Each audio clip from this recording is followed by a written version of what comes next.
Hi, my name is Roger Cohen. I'm the founder and CEO of C2Zero. C2Zero is a business where we're offering an alternative to offsets which stop, not offset pollution, and we are just getting going mostly in the UK and a little bit in Australia. A pure cap and trade emissions trading scheme, which is a permit system where polluters have to buy emission permits to cover their full polluting, in Australia is a bit of an elephant in the room. We have what's called a safeguard mechanism or a baseline scheme where essentially polluters get free up to a base level and they only have to pay if they pollute above that. And then to incentivize them to reduce, they actually get rewarded if they pollute below. So you'll see in the game today, we're going to explain how those different systems work. Roger, I have long been called Timid Tom. Timid Tom. I am not a top 10 polluter, but look, I make a mark. I'd be somewhere on this graph. Let's get to that in a moment, all right? Let's just give us a second. I'm sorry, 1 second again. So obviously, as children, we all played musical chairs and we competed to be the last one sitting down. But when it comes to reducing emissions, if you think of chairs as permission to pollute, and if you're playing a game where you have to end up sitting down and the seat is your license to continue polluting. We agree there's a room for big polluters to take action. Look, I know we can do a lot, but I've got a better idea, all right? Here's one I whipped up earlier. So, instead of this cap and trade system, how about one where everything that I've been emitting, I get for free? All right, I need some people to help me pollute. Musical chairs is a great way to illustrate the game, because if we want to reduce pollution, then over time we can just remove chairs, which is allowing less and less pollution. But it actually gets more interesting because pollution is not just a linear process where we're removing chairs. The polluters and others are finding ways to bring more chairs into the system. They're finding ways to save chairs for next year or to monopolize chairs for their own business. So effectively we have a kind of a funky musical chairs where we have not just the straight running around and sitting down, but the ability to do a little bit of trading and a little bit of maneuvering to make sure that you get your chair for your business to keep your business going. Roger, it worked brilliantly. But Tom, you just put more chairs into the system. You just lifted the capacity to pollute. No, Roger, this is the baseline we spoke about. We have to consider worst case scenarios. I know I haven't polluted this much in years.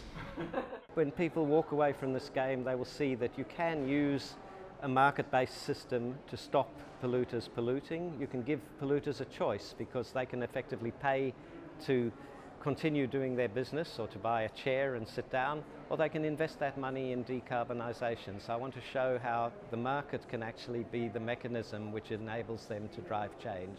What do you suggest? I'm suggesting that we take some chairs out. Okay, yeah, that's better. Emission trading schemes are government-regulated permit systems, so they are transparent, they're a financial market. The market, all trades and all transactions are open and reported, and participants in the market have to abide by a market code of practice. There is compliance and enforcement if they stray. Oh! We have someone. Wait! So, Roger. No, this is working, Tom. No, Roger. What exactly have you found? Read it. It's from the Australian government. It's a carbon credit. It says I get a chair. You get to stay. Where did you get this from? Oh, it grows on trees. Grows on trees, yeah. If you needed more of these, you could actually get more and we'd have to put more chairs in there. You're telling me that I can do that again? No, you're telling me. I'll give you what you want. Next round, I won't use any of these carbon credits. All right. Okay. Final round.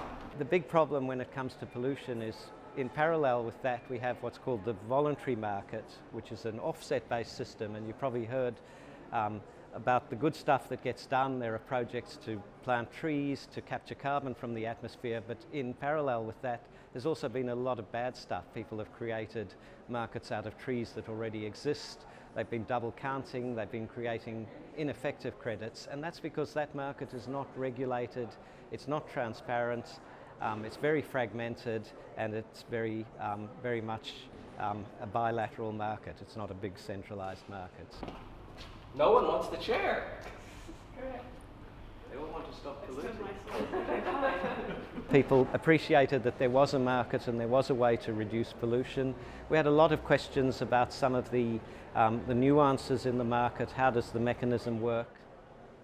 I did know a little bit about carbon markets, but I wanted to get up to speed very, very quickly. And rather than reading boring reports, when I saw this format of musical chairs, I was intrigued, and I was not disappointed in that, in a very quick, fun way, I got up to date with where carbon markets are at in Australia, what the issues are, and the more interesting way of educating the audience was very, very unique. So I'm glad I came. Look, the game made it quite easy to understand how the particular carbon market in Australia is working, and I think the session helped to think about how that might change going forward as well. I think the musical chairs game did change my perspective on carbon markets, from being something which is literal, where I thought kind of that carbon could be a physical commodity traded like gold, to something which really is conceptual and very much a financial mechanism and financial mechanisms in the market. So that's what the market is shaped by, and definitely enhanced my understanding and changed it a little bit. Fundamentally, it's a pretty important market, and we've got to get those next sort of policy levers right so that we effectively incentivise everyone to drop carbon as quickly as possible. I do believe that both carrots and sticks are needed. So the emission trading schemes are useful, but what I could tell from today's discussion is that there are some loopholes and not all perspectives have been considered. So I think there's room for improvement. Absolutely, we need policy, and that's the policy that we've currently got. So we've got to, in my view, make that work, get this review right so that the policy levers are going to shift that in the right direction going forward. We do need all the tools at our disposal, from schemes to mechanisms, to really hit decarbonisation and net zero goals.